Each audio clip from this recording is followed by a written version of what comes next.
Les Dozo, les chasseurs traditionnels, seront regroupés en une seule organisation et identifiés. L'annonce a été faite à San Pedro par le ministère de l'Intérieur et de la Sécurité.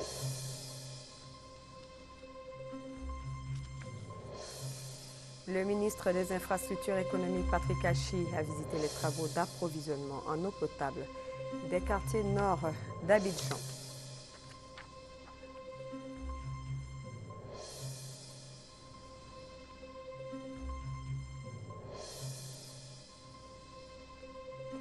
Et puis c'est le week-end pascal avec ses mouvements de voyageurs à Bouaké.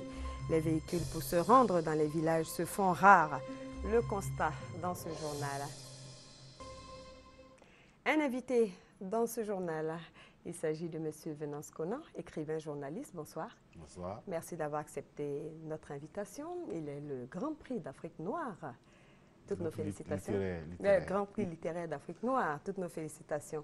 Merci beaucoup. Et puis, à tout à l'heure pour la page culture. À tout à l'heure. Donc, mesdames et messieurs, bienvenue donc à cette édition. Réorganisation de la confrérie des Dozo. Le gouvernement ivoirien a décidé de dissoudre toutes les associations parallèles de Dozo. Ces mesures sont intervenues vendredi à la suite d'une rencontre entre le cabinet du ministre d'État, ministre de l'Intérieur, et les chasseurs traditionnels à San Pedro. Les explications de Francis Boifo. À partir d'aujourd'hui, toute association périphérique est dissoute. Que cela soit clair. Il appartient donc à toutes les associations qui ont préexisté, quelle que soit leur dénomination, de se fondre dans cette association, le Benkadi Dozo Vandougou. Déclaration de Bamba Cheikh Daniel, représentant le ministre d'État, ministre de l'Intérieur et de la Sécurité Ahmed Bakayoko à cette rencontre. La dissolution des autres associations de Dozo, indique Bamba Cheikh Daniel, s'inscrit dans le cadre de la réorganisation de la confrérie des chasseurs traditionnels par le gouvernement. Le processus de réorganisation initié prend en compte les points suivants. Élaborer un statut règlement intérieur de cette association. Et c'est après cela que vous allez avoir le récépissé de déclaration officielle du ministre d'État, ministre de l'Intérieur, pour connaître les responsables de l'association nationale du Dozo. L'opération qui suivra, ce sera celle du recensement et de l'identification des Dozo. On va recenser les armes. La commission nationale de lutte contre les armes légères va marquer les armes. Il y en a qu'on va désarmer. Parce que lors du Dozo, ce n'est pas forcément d'avoir des fusils. Toutes ces dispositions impliquent que les Dozo abandonnent certaines pratiques qui, selon le commandant Kone Zakaria, jettent le discrédit sur la corporation. Je vois des gens qui vendent les cartes à 8 000 francs. C'est du vol. Arrêtez d'escroquer nos parents. Tous ceux qui tournent avec les différentes cartes pour dire qu'ils sont présidents des Dozo, les Dozo n'ont pas de président. La confrérie des Dozo de Côte d'Ivoire revendique plus de 120 000 personnes. À l'origine, les Dozo incarnent selon les initiés la bravoure, le don de soi et le respect de l'autorité. L'on les retrouve en Côte d'Ivoire, au Burkina Faso, au Mali, au Sénégal et en Guinée. Voilà, Pakinou, un pays baoulé, draine beaucoup de monde. Mais les voyageurs éprouvent des difficultés pour aller dans leur village. Une fois la destination de Bouaké atteinte, c'est un parcours du combattant. Pour avoir une place dans les minicars, les transporteurs, eux, affirment qu'envoyer les passagers sans trop de difficultés. Kader Savadogo, Kwadjo Kwame. Et revoilà Pakinou. Les ressortissants du centre du pays convergent vers leur localité d'origine. Une fois à Bouaké pour rallier leurs villages respectifs, ces populations sont confrontées à un manque de locomotion. Pour Pakinou 2013, les transporteurs ont pris des dispositions utiles pour remettre fin au calvaire vécu les années antérieures. Notre PDG a renouvelé son parking auto. Donc il y a eu assez de cas cette année pour transporter tous les parents venant de toutes destinations. Aujourd'hui, ça fait au moins une trentaine ou quarantaine de véhicules. À Guayabro 500, Lanibonu 600, à Bolikro 700, à Ouniafoudou 700, à Lubo, à Kurabo, tous les 1000 francs. Des dispositions sont certes prises, cependant, des difficultés restent à surmonter côté passagers. Je viens de Yamsokro, je vais à Seblenou. Je vais pour la fête de Pâques, le transport a augmenté. Je paie 1000 francs mais maintenant c'est 1500. Le transport n'a pas augmenté. Seulement, je peux dire que ça a été peut-être un cadeau pour nous, parce que le transport est bien par rapport à l'année passée. Ces grands moments de déplacement occasionnent parfois des accidents de la circulation. Cette année, des responsables du secteur du transport mettent l'accent sur la prudence auprès de leurs conducteurs. Étant transporteur, nous avons fait des réunions avec nos personnels roulants. Donc on leur a dit d'être beaucoup prudents. Ce qui fait même qu'on fait des permanences au niveau du garage pour pouvoir voir l'état du véhicule. De rouler doucement, ne pas aller trop fort, d'aller tout doucement pour pouvoir descendre les gens à destination. Avec la paix retrouvée dans notre pays, les ressortissants du centre du pays ont battu le rappel de leur valeureux fils. Dans quelques heures, les chrétiens catholiques vont célébrer la Pâque, mais cette fête célébrée ce dimanche est précédée par la veillée pascale qui aura lieu cette nuit dans les paroisses. Nous y reviendrons. Le Premier ministre d'Haïti, Laurent Lamotte, était hier à Grand-Bassam et avec un intérêt certain, il a revisité l'histoire de la ville classée au patrimoine mondial de l'UNESCO, une histoire qui rappelle un peu celle de Haïti. Après Grand-Bassam, il a reçu la communauté haïtienne résidant en Côte d'Ivoire, une communauté forte d'environ 200 membres. Elle a été invitée à participer à la reconstruction d'Haïti. Hugues Hervé pour les détails. Un auteur de marque pour la ville historique de Grand-Bassam, dans la ville classée au patrimoine mondial de l'UNESCO, le Premier ministre d'Haïti, Laurent Lamotte, a pris plaisir à admirer les vestiges du passé. Des bâtisses datant de l'époque coloniale et qui ont fait la renommée historique de la vieille ville. Au nombre des structures qui ont accueilli la délégation haïtienne, l'ancienne poste de Grand-Bassam, tous ces compartiments ont été parcourus, comme l'ont été avec un intérêt certain ceux du Musée national des costumes de Grand-Bassam. Appelé autrefois hôtel du gouverneur, il a servi de résidence et de bureau aux différents gouverneurs qui se sont succédés en Côte d'Ivoire de 1893 à 1902. Avec beaucoup d'humilité et beaucoup d'amour pour le peuple ivoirien, nous sommes là. Et encore une fois, on veut dire merci au peuple ivoirien de cette chaleureuse visite et aussi de nous faire revivre notre passé. Parce que Haïti, comme je l'ai dit tantôt, Haïti est un pays africain. Nous sommes l'Afrique dans les Caraïbes. Et ceci nous permet à tous Haïtiens ici de revivre avec nos ancêtres, avec nos racines et de voir exactement l'origine de notre pays. Donc ça nous va droit au cœur. Après Grand-Bassam était au programme de la rencontre à Abidjan avec la communauté haïtienne en Côte d'Ivoire, l'actualité d'Haïti. Le pays se porte mieux et a besoin de tout le monde pour se reconstruire. Message du Premier ministre Laurent Lamotte à la communauté haïtienne en Côte d'Ivoire, forte d'environ 200 membres. Le président de l'Assemblée nationale a effectué un séjour au Japon. Guillaume Soro a été reçu en audience par le Premier ministre japonais. Les deux hommes ont essentiellement échangé sur la coopération entre les deux pays. Victorine Yaoyobwe, reportage. Pour cette visite de 6 jours au Japon, le président de l'Assemblée nationale était accompagné de 5 députés, représentant les 5 groupes parlementaires. C'est donc cette délégation qui a été reçue en audience par le Premier ministre japonais. Le président de l'Assemblée nationale, Guillaume Soro, est porteur d'un message du président de la République, invitant le chef de l'exécutif nippon à une visite officielle en Côte d'Ivoire. Visite qui aura pour but de renforcer la coopération entre les deux pays. Le chef du gouvernement japonais s'est dit très honoré. Shinzo Abe a à son tour invité le président de la République, Alassane Ouattara, au 5e TICAD prévu en juin dans la ville de Yokohama. Là-dessus, Guillaume Soro a donné l'assurance de la participation du président ivoirien à cet important sommet économique.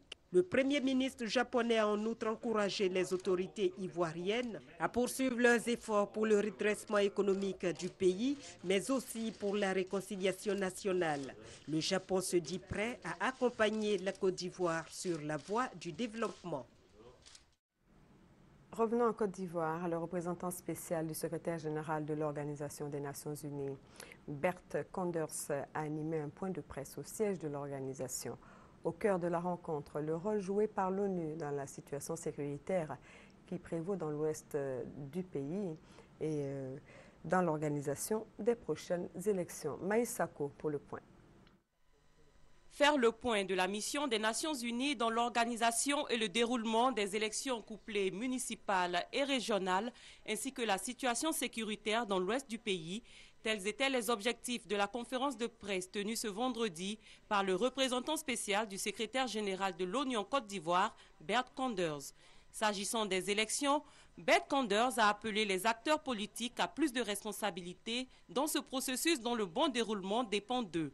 Soulignant que le Conseil de sécurité n'a pas donné de mandat spécifique à l'ONUCI en ce qui concerne l'organisation du scrutin, Bert Koenders a mis en avant les grandes lignes de la contribution de l'opération des Nations Unies en Côte d'Ivoire pour un bon déroulement des élections. En vertu de notre mandat, j'ai dit un peu plus limité dans la résolution 2062, nous apporterons principalement, je l'ai dit, un appui à la sécurisation des populations et de l'environnement électoral. Et dans ce sens, nous travaillons actuellement étroitement avec les autorités compétentes et la commission électorale indépendante pour une intégration concertée de nos effectifs dans le dispositif national de sécurisation des élections. Et nous avons néanmoins mis sur pied une petite cellule qui nous sert d'interface avec la communauté électorale indépendante, en particulier en matière de conseil d'appui technique. Dans l'ouest de la Côte d'Ivoire, 3 éléments devraient être pris en compte selon Bert Koenders pour le retour effectif de la paix et de la sécurité dans cette partie du pays. Il s'agit des problèmes fonciers, de la sécurité et de la réconciliation.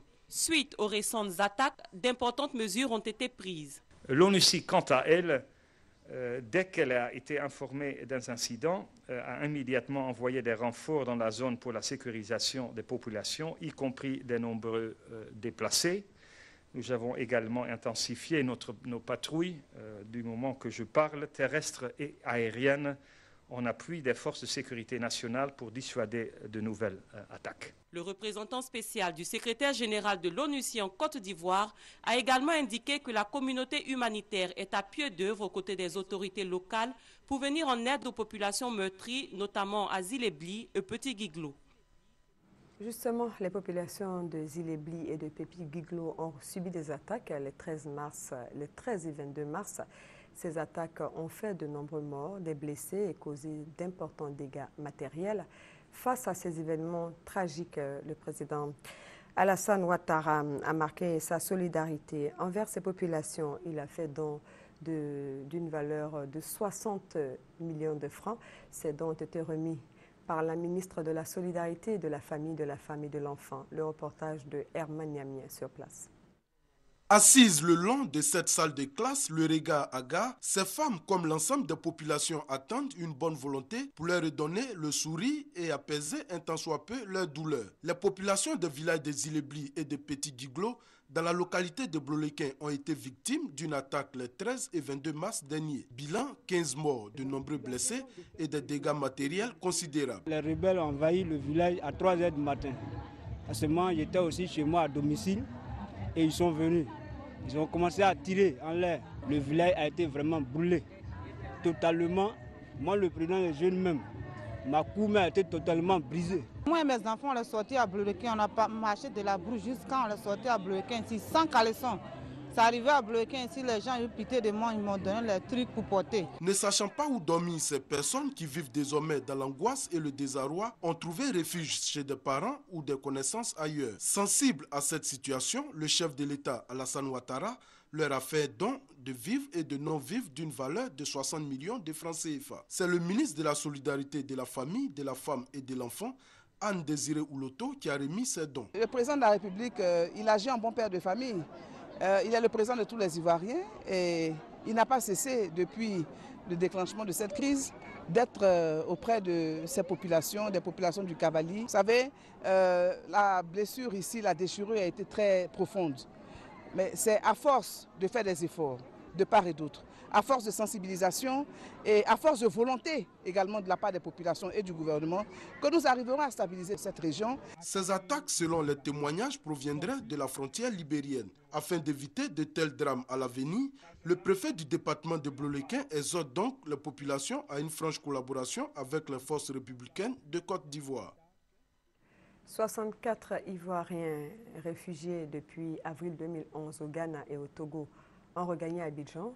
Jeudi dernier, ces réfugiés ont accepté volontairement de se faire rapatrier grâce au service d'aide et d'assistance aux réfugiés et apatrides en collaboration avec le Haut Commissariat des Nations Unies pour les réfugiés. Notre reporter Chantal Akanda était au siège du Sahara, aux deux plateaux, à l'arrivée du convoi des réfugiés ivoiriens en provenance du Togo. Regardez. Je n'étais pas réfugié, mais en allant rechercher mes enfants, quand j'ai passé une semaine dans le camp, mais ce n'était pas facile. C'était difficile. Et aujourd'hui, je retrouve mes enfants sains et saufs. Aujourd'hui, Léopold est heureux de retrouver ses enfants. Des enfants qui s'étaient réfugiés au Ghana depuis avril 2011. Ces enfants doivent leur vie à une dame de cœur qui les a recueillis et nourris. La guerre est venue et ils sont mélangés avec les gens pour venir vers moi. Et puis je l'ai pris pour aller. Et puis on est parti. Donc je remercie Dieu que je suis retourné normalement avec mes enfants sans problème. Pendant la guerre, on ne savait plus où nos parents étaient passés. Bon, quand on courait, on l'a vu la tante là en route. Bon, on lui a demandé si on peut venir. Elle nous a dit d'accord qu'elle peut nous prendre depuis on partit. C'est ça maintenant. On est parti au Ghana. Je suis très content de retrouver mes parents en paix. Bon, je remercie ACR. ACR peut nous aider aussi à partir à l'école. Comme le petit Guéla, ils sont nombreux les réfugiés qui ont regagné Abidjan après plusieurs mois d'exil. J'ai été réfugiée depuis 2011 au Togo. Je suis revenue pour pouvoir me réintégrer, quoi. Puisque la vie en exil, c'est pas facile. Donc puisque l'homme est mieux chez soi, donc j'ai préféré rentrer dans mon pays. Au total, ce sont 64 réfugiés ivoiriens en provenance du Togo et du Ghana qui ont décidé de rentrer au pays. Pour le Sahara, service d'aide et d'assistance aux réfugiés et apatrides, la main tendue du chef de l'État a été bien perçue. C'est donc plus de 200 000 réfugiés ivoiriens qui sont rentrés en Côte d'Ivoire depuis décembre 2011 jusqu'à ce jour. Occasion pour le coordonnateur du Sahara de lancer un appel à l'endroit des 50 000 autres réfugiés restés dans les camps afin qu'ils rentrent au bercail. Je vous l'ai annoncé dans les titres, le ministre des Infrastructures économiques, Patrick Hachi, a visité les chantiers d'approvisionnement en eau potable des quartiers nord d'Abidjan. Selon l'ingénieur des travaux, le niveau de réalisation de l'œuvre est de 95%. Les détails avec Noël Niagno Sakalo. L'accès à l'eau potable est un nouveau défi à relever depuis que l'eau a cessé d'être un don du ciel.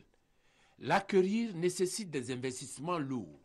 Entre le moment où on part d'une eau brute jusqu'à ce que les populations aient cette eau-là et qu'elle devienne potable, il y a un certain nombre d'infrastructures lourdes qui doivent être construites et c'est leur construction qui prend du temps. Pour tenir compte de cette réalité, des investissements sont en cours de réalisation à Yopougon, zone industrielle. Patrick Hachi, ministre des Infrastructures économiques, est préoccupé aujourd'hui par une chose essentielle, s'assurer que le délai sera tenu. Parce que le problème de l'eau est devenu alarmant à Abidjan et singulièrement à Yopougon. Il a donc initié une visite de terrain pour se rendre compte par lui-même du niveau d'avancement des travaux. Et les responsables sont formels, preuve à l'appui que le pari sera tenu. Pour ce qui concerne le gros œuvre, tout ce qui est ouvrage génie civil, je pense qu'on a un taux d'avancement aux alentours de 95%. Pour ce qui est des équipements, on doit être, maintenant qu'on finit le génie civil, on a commencé les équipements, on doit tourner aux alentours de 30-40%. Les populations riveraines sont heureuses parce que la fin du calvaire est pour bientôt. Si le château va bientôt finir, en tout cas, je suis tellement contente. Parce que désormais, je ne vais plus charger de bidons. Désormais, je ne vais plus payer de l'eau en détail. Vous voyez, ceux d'ici peuvent faire au moins 3 mois. On peut payer peut-être 2000 ou bien 2000 et quelques. Mais payer un bidon par jour, 150, tu as 10 bidons, tu as 500 par jour. Vraiment, c'est difficile. 15 000 dans le mois.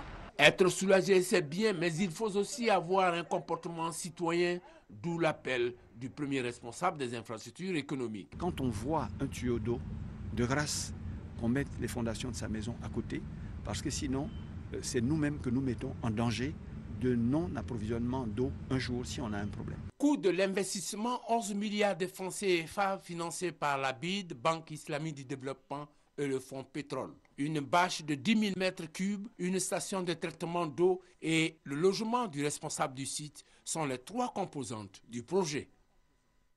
Voilà, c'était un reportage de Noël Niagno Sakalou. Les malades du CHU de Trècheville vont pouvoir passer de bonnes fêtes de Pâques grâce à une organisation non gouvernementale qui a pensé à eux. Cette organisation leur a offert des présents d'une valeur de 2 millions de francs, présents composés essentiellement de vivres. Le centre de santé urbain de Guembé, dans le département de Dikodougou, vient d'être équipé en matériel médical par la mutuelle de développement de la localité. Ce matériel est estimé à 50 millions de francs. Il s'agit pour les membres de cette mutuelle de faire de la santé des populations rurales une priorité. Reportage Brahima Doumbia, RTI Boaké.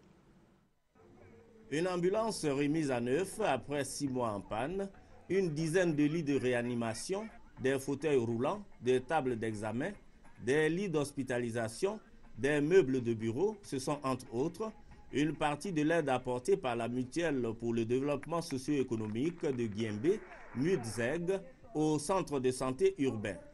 Cette aide est évaluée à plus de 50 millions de francs CFA. Toutes ces aides ont été possibles, selon le président de la mutuelle, grâce au colonel-major Issa Koulibaly, directeur général des douanes, président d'honneur et fils de Guembé. Elles ont un caractère hautement social et ont pour objectif de contribuer à l'amélioration de l'état de santé de l'ensemble des populations de la commune et de la sous-préfecture de Guembé. La couverture sanitaire de la sous-préfecture de Guembé est estimée à 10 602 habitants, selon la direction de coordination du programme élargi de vaccination DCPEV. Ici, les grandes pathologies auxquelles sont confrontés les hommes de médecine sont le paludisme, les diarrhées, les infections respiratoires et depuis quelques années le VIH-Sida. Et même si ce plateau médical vient comme une bouffée d'air, force est de reconnaître que beaucoup reste à faire. Il nous faut nécessairement un laboratoire. Ici, vous voyez un peu, les locaux sont délabrés, la peinture est délabrée, les toits, l'étanchéité, ça ne supporte plus. Des problèmes qui sûrement trouveront solution. Mais pour l'instant, les populations, par la voix de leurs élus, leurs porte-parole et à travers chants et danses, ont salué l'action sociale de la mutuelle pour le développement socio-économique de Guembé. Une action qui vient lancer l'opération de consultation, de médecine générale et de traitement des infections bucco-dentaires, accompagnée de remise de médicaments. Cette opération sera menée par un collectif de 6 médecins dans toute la sous-préfecture de Guembé. 500 initiatives ont été enregistrées afin d'absorber 3 millions de demandeurs d'emploi. C'est l'annonce faite par le ministère d'État, ministère de l'Emploi, des Affaires sociales et de la formation professionnelle à l'occasion de la cérémonie marquant l'installation officielle du comité de suivi des initiatives créatrices d'emploi dénommé Comité Emploi. Explication, Patricia Oumou et Tia. Les initiatives créatrices d'emploi dénommées Comité Emploi. C'est un projet qui comprend un ensemble de mesures à mettre en œuvre pour faire reculer le chômage des jeunes.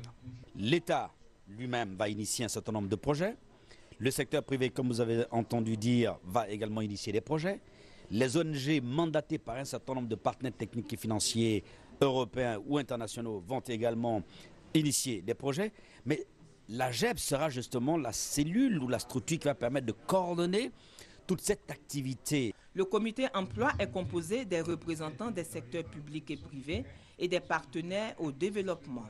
Pour le comité emploi, il ne s'agit plus de former pour former, mais former pour entreprendre. Les programmes de la formation qualifiante, ils ont commencé et il y aura donc un accent mis sur cette composante cette année et l'année prochaine. Les initiatives créatrices d'emplois, dénommées comités emploi, visent à garantir la cohérence, l'efficacité des activités menées afin de relever le défi de l'emploi des jeunes. Direction Ara, dans la région du Moronou. Ara également, chef-lieu de la tribu Aouia, naguère prospère avant le déplacement vers l'ouest de la boucle du cacao, est aujourd'hui plongé dans une profonde léthargie. Le roi de la tribu Aouia appelle les filles et fils à s'unir pour faire redécoller leur région. Eugène Atoubé. Dans le département d'Ara, région du Moronou, il y a une chose sur laquelle tout le monde s'accorde. Les divergences politiques, mais surtout les nombreux défis à relever dans tous les domaines du développement.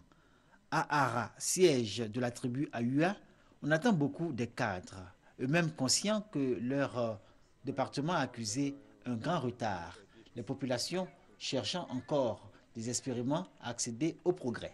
L'hôpital n'existe presque pas, on n'a pas de bloc opératoire, on n'a pas d'unité d'échographie, on n'a pas de laboratoire, il n'y a qu'une seule pharmacie qui n'est presque pas alimentée. Donc il y a énormément de choses à faire. Tout ce que je peux demander, c'est l'entente. Depuis pratiquement 2009, la mutuelle ne fonctionne plus. Le roi actuellement a convoqué les uns et les autres pour que nous remettions cette mutuelle-là en place, pour qu'elle puisse retrouver sa vocation qu'il a voulu donner, c'est-à-dire une vocation de développement. Ara aujourd'hui vit à l'ombre de son passé. Une région qui compte rattraper son retard par l'unité retrouvée de ses fils, filles et cadres. L'espoir ici, c'est la volonté commune d'œuvrer pour la renaissance d'Ara, dans un élan de solidarité, et définir ensemble les voies et moyens qui permettront à Ara de redorer son blason. Nous pensons peut-être à la culture vivrière, nous pensons à l'éveil à la culture, mais pour l'instant, nous n'avons pas encore pu prendre l'envol. Nous disons qu'il faut que tous les enfants d'Ara s'associent. Certains cadres ont donné le ton. Une réponse au problème de manque d'eau a été apportée par la construction d'un forage pour augmenter la capacité du château d'eau. Autres actions notables, l'aide aux jeunes et aux femmes pour leur autonomisation et lutter contre la pauvreté. L'éclairage public sur la rue baptisée Nyanzouin atteint. Nous demandons les cadres d'Ara de venir nous aider dans nos quartiers. Vraiment, c'est dur pour nous. Nous n'avons même pas de piste. Vous voyez là. Bon, l'eau de toilette, les gens marchent dedans. Tout ça, c'est la maladie qui nous attaque dans nos quartiers. Et puis encore, nous n'avons pas d'électricité. C'est pour cela que nous demandons les cadres d'Ara vraiment de venir nous aider. Ici, on était dans l'obscurité avant. Il n'y avait pas de lumière. Alors vraiment, c'était de la merde. C'est un cadre d'Ara qui est venu nous arranger, placer quelques poteaux ici pour nous éclaircir. Comment il s'appelle? Toutes les actions de développement posées par les cadres d'Ara, une réponse à l'exhortation de Sa Majesté Nana Teua II à fédérer leurs énergies dans un creuset d'union, à la philosophie différente des défuntes associations et mutuelles de développement, mortes et enterrées selon ce qui se raconte dans les milieux à Ara, pour une histoire de 50 millions de francs CFA offerts par l'ex-président de la République. Hors de nos frontières, le nouvel homme fort de Centrafrique, Michel Djotodia, a affirmé aujourd'hui qu'il remettra le pouvoir en 2016, c'est-à-dire dans 3 ans. Il a appelé à la tolérance dans un discours public à Bangui, où d'ailleurs la situation se normalise. Un nouveau gouvernement devrait voir le jour sous peu. Les fidèles et le quartier de la Grande Mosquée à Bangui étaient sous haute surveillance. Un déploiement de force pour sécuriser la première sortie officielle du nouveau président. Originaire du nord du pays, Michel Djotodia est musulman, comme la grande majorité de la rébellion et des chefs militaires. Moment de recueillement et de prière. À la sortie, le premier président musulman du pays prend un bain de foule. Priez la paix de Dieu pour tous, musulmans comme chrétiens. Nous sommes tous enfants de ce pays. Des enfants terribles qui, depuis l'indépendance, multiplient rébellions et coups d'État. Le nouveau pouvoir veut en finir avec la misère, l'injustice et la prévarication. Voilà, c'est ces raisons qui nous ont poussés à prendre les armes.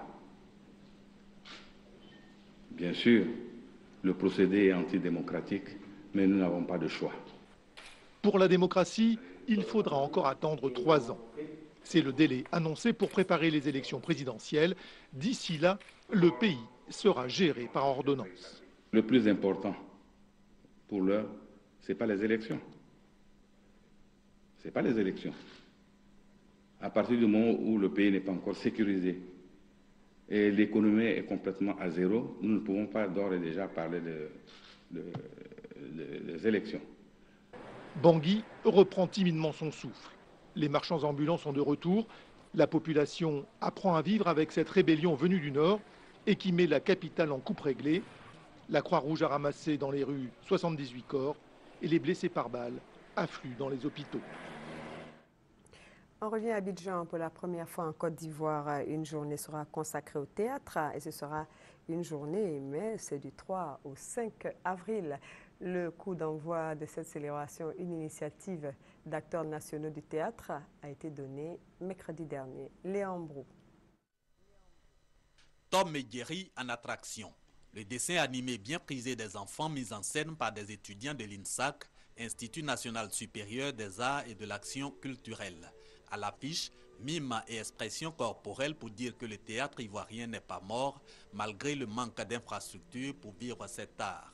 Un art qui ne se commente pas, mais qui se vit selon Kwao Eli, représentant le ministre de la Culture et de la Francophonie.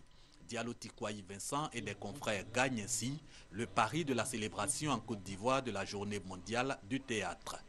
Nous avons nous accommoder avec ce qui se passe ailleurs et faire en sorte que le théâtre connaisse vraiment un grand retour sur la planche. Et que le théâtre soit épanoui et que le théâtre soit considéré plus en compte par l'État et qu'on lui construise des bâtiments, des salles d'expression où le public va venir et vraiment s'informer, s'éduquer, s'informer.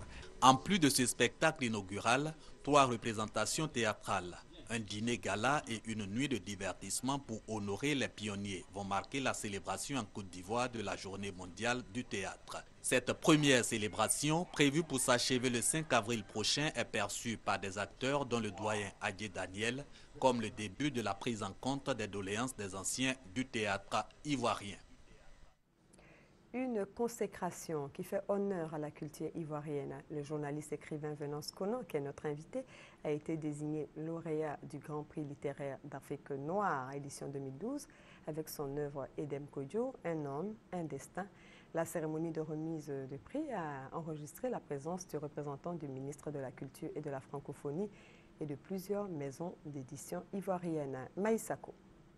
Le jury du prix Afrique Noire a décidé de décerner son prix à Venance Konan pour son livre Edem Kodjo, Un homme, un destin. Oui, ils sont assis l'un à côté de l'autre. Ce n'est pas tout à fait un hasard. Tonnerre d'applaudissements pour l'écrivain ivoirien Venance Konan, désigné lauréat du Grand Prix littéraire d'Afrique noire 2012. Son œuvre intitulée Edem Kodjo, Un homme, un destin, s'est démarquée par la qualité de sa documentation, de son sujet, mais aussi par la personnalité d'Edem Kodjo, ancien Premier ministre du Togo et l'une des grandes figures de l'Afrique solidaire à travers son passage à la tête de l'Organisation de l'Unité africaine, l'OUA. Edem Kodjo qui se dit honoré d'être le héros du livre de Venance Konan. Il a écrit dans son livre que quand il était tout jeune, j'étais son héros, lui et ses camarades de faculté ou même d'école secondaire. Je suis très flatté et très honoré par cela. Je pense que c'est un grand honneur pour moi et une grande satisfaction morale de savoir que les jeunes Africains n'ont pas été insensibles à l'action que j'ai pu mener. L'obtention du Grand Prix littéraire d'Afrique noire est le couronnement des efforts de Venance Konan, dont l'œuvre Les prisonniers de la haine avait retenu l'attention du jury dans le cadre du même concours en 2003. L'écrivain fait la fierté de la Côte d'Ivoire, suivant ainsi les traces d'Akeloba, premier Ivoirien à avoir obtenu ce prix, et des écrivains Bernard Dadier, Jean-Marie Adiafi, Amadou Kourouma et Bandama Maurice, actuel ministre de la Culture et de la Francophonie. Le Grand Prix littéraire d'Afrique noire, un vrai sacre pour Venance Konan. Venance Konan, merci.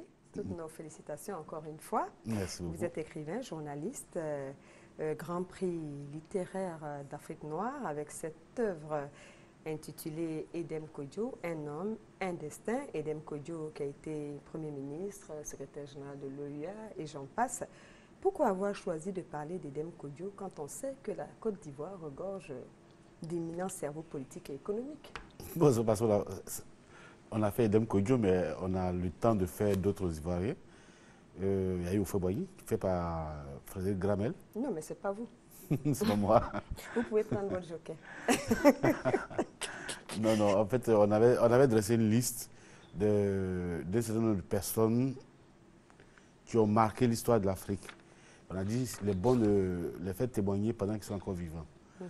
Et puis, le hasard, si je peux dire, a voulu que Edem Kodjo soit le premier parce que je connaissais un de ses collaborateurs qui était mon ami. Donc, je l'ai appelé, je lui ai dit, bon, est-ce que ton patron accepterait que lui fasse un livre, un portrait? Il a dit, OK, voilà comment c'est parti. Ça aurait pu être un Ivoirien, mais il s'est trouvé que c'est Edem Kodjo qui a été le premier à répondre. Donc, vous êtes très attendu sur la question. Avec cette œuvre, Venance Konan, l'auteur, vous avez écrit plusieurs romans, des nouvelles. On connaît Robert et les Caterpillars, Le rebelle et le camarade président. En parenthèse, on ne sait toujours pas qui est le rebelle, qui est le camarade président. Mais c'est un autre Je vous invite à lire, vous découvrirez. Venance Konan qui s'essaie avec bonheur à un autre genre littéraire. C'est quoi? C'est une biographie? C'est un portrait. Un portrait. Je n'ai pas osé être biographe parce que c'est un genre que je ne connais pas. Oui. Mais j'ai essayé le portrait. En fait, on était parti de l'idée d'une interview. Un livre interview. Et puis un entretien, voilà.